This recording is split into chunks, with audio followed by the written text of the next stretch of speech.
नमस्कार, मैं हूं Praveen Gautam. Mister prime minister Narendra Modi ji, आपने अपने चेले चपाटों से तो बुलवा दिया कि ट्रंप के टैरिफ का कोई असर नहीं पड़ेगा। पीएम मोदी का नई जीएसटी वाला प्लान ट्रंप को जवाब देने वाला है। भारत की अर्थव्यवस्था पर इतना सा असर भी नहीं पड़ेगा। फिर एक ग्राफ क्या कहता है?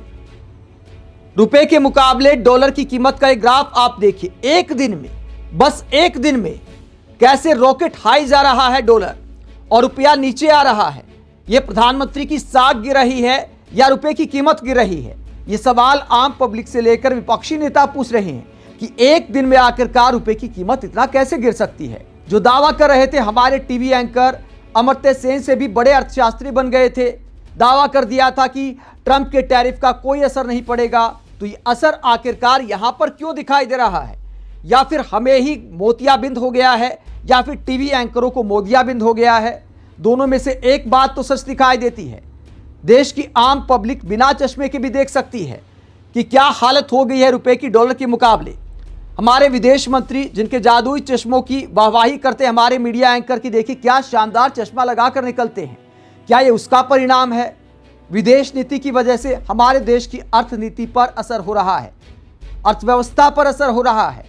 अमेरिका के साथ हमारे जो संबंध बिगड़े हैं उसका असर साफ तौर पर रुपए की कीमत पर यहां दिखाई दे रहा है। सुबह क्या कीमत थी आप देखिए, ग्राफ आप देखिए। सुबह आज की डेट में कीमत थी 88 रुपए 30 पैसे और ये वीडियो रिकॉर्ड करने तक कीमत कहां पहुंच गई? 88 रुपए 77 पैसे। हालांकि इससे भी ऊपर गई थी, 88 रुपए 79 पैसे तक की कीमत गई थी। लेकिन 2 पैसे का सुधार थोड़ा सा हुआ है। अब शाम तक क्या हाल होता है वो देखना होगा। लेकिन एक दिन में भी अगर 88 रुपए 30 पैसे से 88 रुपए 77 पैसे यानी 47 पैसे की गिरावट आती है तो ये बहुत बड़ी गिरावट है। अब इसे लेकर पब्लिक सवाल पूछ रही है कि क्या मोदी जी जवाब देंगे? क्या हमारे मीडिया एंकर उसी तरह सवाल कर पाएंगे? अंजना ओम कश्यप जैसी एंकर तब ट्वीट किया करती थी कि मिस्टर प्राइम मिनिस्टर आप जवाब दीजिए, इतने बड़े अर्थशास्त्री हैं। तो पीएम मोदी तो विश्वगुरु हैं। ठीक है, मनमोहन सिंह को अर्थशास्त्री कहकर सवाल पूछे जाते थे, तो मोदी जी को विश्वगुरु कहकर सवाल पूछे जा सकते हैं। लेकिन क्या मीडिया एंकर हिम्मत कर पाएंगे? क्या हमारे देश की सेलिब्रिटीज हिम्मत कर पाएंगी? आम पब्लिक क्या कहती है उससे पहले सेलिब्रिटीज के बयान में आपको दिखाता हूं कि सेलिब्रिटीज ने अपने जमाने में क्या कहा था जब बोलने की हिम्मत हुआ करती थी। उसके बाद आपको यह भी बताएंगे कि रुपए की जो कीमत गिरती जा रही है इससे आम आदमी को क्या असर होने वाला है, देश की अर्थव्यवस्था को क्या असर होने वाला है। इसीलिए पब्लिक को थोड़ा चिंता करनी चाहिए इस बात की। असर भी आपको दिखाएंगे। पहले आपको दिखाते कि देश की सेलिब्रिटीज किसी जमाने में रुपए के गिरने पर किस तरह हिम्मत करके सवाल पूछा करती थी। ये जूही चावला क्या कहती थी सुनिए। थैंक गॉड अपुन का अंडरवियर का नाम डॉलर है, रुपये होता तो बार बार गिरता रहता। इस तरह मजे लेती थी जूही चावला। इसके बाद क्या लिखा था कि रुपए को गिरने से बचाने का बस एक ही तरीका है कि डॉलर को राखी बांध देनी चाहिए और बोल देना चाहिए कि मेरी रक्षा करना, हैप्पी रक्षाबंधन। तो जूही चावला इस तरह, तो जूही चावला इतना बोलने की हिम्मत रखती थी। इसके बाद अमिताभ बच्चन क्या कहते थे कि इंग्लिश की डिक्शनरी में एक नया शब्द ऐड कर दिया गया है, रुपीड, मतलब रुपी प्लस डी। आगे मतलब समझाते हैं, मूव डाउनवर्ड, यानी लगातार गिरता जा रहा है, गिरावट की ओर है लगातार। तो रुपए के नाम का मजाक उड़ाते थे अमिताभ बच्चन।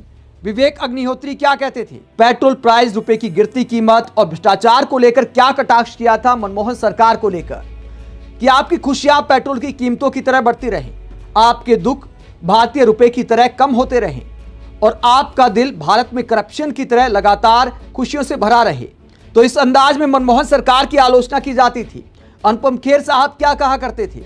सब कुछ गिर रहा है, रुपए की कीमत और इंसान की कीमत। हम उस देश के वासी हैं जिस देश में गंगा रोती है। आज क्या ऐसा बोल पाएंगे? आजकल अनुपम खेर बार बार ये दिखाते हैं कि मैं और मेरी माता जी पीएम मोदी के कितने बड़े भक्त हैं।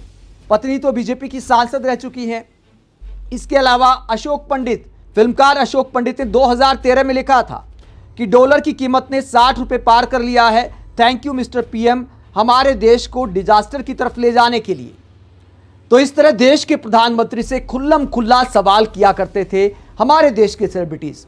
लेकिन क्या आज ऐसा कर पाएंगे? क्या आज के दौर में रुपए की हालत को देखकर हमारे देश के बॉलीवुड वाले मिस्टर प्राइम मिनिस्टर कहते हुए सवाल पूछने की हिम्मत रखते हैं? आज पीएम मोदी का नाम निकलता है तो बधाई संदेश आते हैं। बस यहां तक औकात रह गई है, यहां तक हिम्मत रह गई है हमारे देश की सेलिब्रिटीज की। हालांकि आम पब्लिक पीएम मोदी को याद दिला रही है, विपक्षी दल याद दिला रहे हैं, और सोशल मीडिया पर आज रुपए की ऐसी हालत को लेकर पब्लिक क्या कहती है। पब्लिक पीएम मोदी का वो मीम दिखाती है। पीएम मोदी ने एक बच्ची के साथ खेलते हुए इस तरह का गेम दिखाया था, उसी के मीम बनाए जा रहे हैं कि रुपया फिर गिरा। तो पब्लिक का मीम बनाना दिखाता है कि प्रधानमंत्री की साख वाकई गिरती जा रही है। आगे पब्लिक क्या कहती है, मोदी जी की ऐसे ही कृपा रही तो देखते देखते शतक हो जाएगा, गांव घटी जीएसटी की उपहार दे रही मोदी सरकार। एक और भाई साहब कहते, साहब हमारे 100 पार करवा देंगे, चिंता मत करिए, मोदी जी ने कई चीज का शतक लगवाया है। आगे लिखा जा रहा है, कांग्रेस के समय रुपया गिरता था तो पीएम की इज्जत गिरती थी क्योंकि उनकी इज्जत थी। अब रुपया गिर रहा है पर इज्जत नहीं गिरती क्योंकि इज्जत है ही नहीं तो गिरेगी कहां से। तो पीएम मोदी को लेकर इस तरह के कटाक्ष भी किए जा रहे हैं। हालांकि देश के प्रधानमंत्री की अपने आप में बड़ी साख होती है। वहीं कांग्रेस क्या कहती है, कांग्रेस कहती है नरेंद्र मोदी देश जवाब मांग रहा है।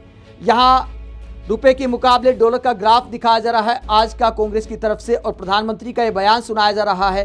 क्या कहा था किसी जमाने में मोदी जी ने जब गुजरात के मुख्यमंत्री नहीं होता मित्रों, मैं शासन में बैठा हूं, मुझे मालूम है इस प्रकार से रुपया इतनी तेजी से गिर नहीं सकता। अरे अगर नेपाल का रुपया नहीं गिरता है, बांग्लादेश की करेंसी नहीं गिरती है, पाकिस्तान की करेंसी नहीं गिरती, श्रीलंका की करेंसी नहीं गिरती, क्या कारण है हिंदुस्तान का रुपया पतला होता जा रहा है? ये जवाब देना पड़ेगा आपको। देश आपसे जवाब मांग रहा है, कैसे नहीं होता मित्रों। तो देश आपसे जवाब मांग रहा है, मोदी जी प्रधानमंत्री की कुर्सी से जवाब मांग रहा है, लेकिन क्या जवाब आप दे पाएंगे? जिस तरह मनमोहन सिंह से ऐसे चीखते चिल्लाते आप जवाब मांगा करते थे, आज देश के विपक्षी दल और आम पब्लिक आपसे भी जवाब मांग रही है, लेकिन क्या जवाब आएगा और इसका असर क्या होगा? रुपया जो लगातार गिरता जा रहा है उसका असर भी आपको बता देते हैं। मीडिया एंकर तो शायद इसमें भी फायदा बता देंगे कि रुपया गिरने का भी फायदा हो सकता है। यह भी कहा जा सकता है, एक बार फिर इस बात को दोहराया जा सकता है कि देखिए रुपया नहीं गिर रहा, डॉलर ऊपर जा रहा है, क्योंकि वित्त मंत्री ने एक बार ऐसा बोला था। असर क्या होगा रुपए की कीमत लगातार ऐसे गिरती है तो? इलेक्ट्रॉनिक्स के सामान महंगे होंगे, मोबाइल फोन महंगे होंगे, मशीनरी और कच्चे तेल जैसे आयातित सामानों की कीमतें बढ़ जाएंगी, यानी जो भी इंपोर्ट होकर आता है उसका दाम बढ़ जाएगा। चूंकि भारत कच्चे तेल का सबसे बड़ा आयातक है, इसीलिए कमजोर रुपए से पेट्रोल और डीजल की कीमतें सीधे बढ़ेंगी, यानी सरकार को महंगा पड़ सकता है। इसके अलावा क्या असर होगा? विदेशी यात्रा और एजुकेशन महंगी होगी, जो विदेश में पढ़ने जाते हैं। डॉलर महंगा होने से विदेशों में घूमने और वहां रहने का खर्च बढ़ जाएगा। विदेश में पढ़ाई कर रहे छात्रों की ट्यूशन फीस और रहने का खर्च काफी बढ़ जाएगा, क्योंकि उन्हें ज्यादा रुपए खर्च करके डॉलर खरीदने पड़ेंगे। तो ये सारे असर भारत में देखने को मिल सकते हैं। सबसे ज्यादा जो कच्चे तेल की कीमतों में इजाफा होगा जो भारत खरीदता है, तो कहीं ना कहीं कभी ना कभी आम आदमी की जेब पर भी इसका असर पड़ेगा। तेल कंपनियां दाम बढ़ा सकती हैं, अगर भारत में दाम बढ़ते हैं तो फिर हर चीज पर उसका असर आ सकता है। सोने की कीमतें बढ़ेंगी। सोने की कीमत वैश्विक बाजार में डॉलर पर आधारित होती है। रुपए के कमजोर होते ही भारत में सोने की कीमत में और भी तेजी आ जाती है। देश में विदेशी निवेश घटेगा। तो इस तरह के अनुमान लगाए जा रहे हैं, क्योंकि बहुत ज्यादा आज बाजार खुला तो बिकवाली भी देखने को मिली और उसका असर भी रुपए की कीमत पर पड़ता है। दोस्तों, क्यों रुपए की कीमत इतनी नीचे आई है एक दिन में? जो एक्सपर्ट्स के मुताबिक क्या कहा जा रहा है, जो H1B वीजा फीस में बढ़ोतरी हुई है और FII सेलिंग से रुपए का निकला दम डॉलर के मुकाबले टूटकर अब तक के सबसे निचले स्तर पर पहुंच गया है। यानी बाजार में जो बिकवाली हुई है उसका भी असर पड़ा है, और जो H1B वीजा की फीस बढ़ोतरी की है ट्रंप ने, उसका भी असर पड़ा है। इसके अलावा जो टैरिफ बढ़ाया था उसका असर भी धीरे धीरे लगातार बढ़ता जा रहा है। एक्सपर्ट्स के मुताबिक अमेरिकी टैरिफ में बढ़ोतरी और H1B वीजा फीस में इजाफे जैसी नीतियों ने निवेशकों का सेंटीमेंट कमजोर कर दिया है। लेकिन क्या मोदी सरकार इस पर जवाब देगी? क्या ये सारे सवाल पीएम मोदी से पूछे जाएंगे? आप इस पूरे मुद्दे को लेकर क्या सोचते हैं? कमेंट बॉक्स में अपनी राय जरूर दें। साथ ही चैनल को सब्सक्राइब भी करें। नमस्कार।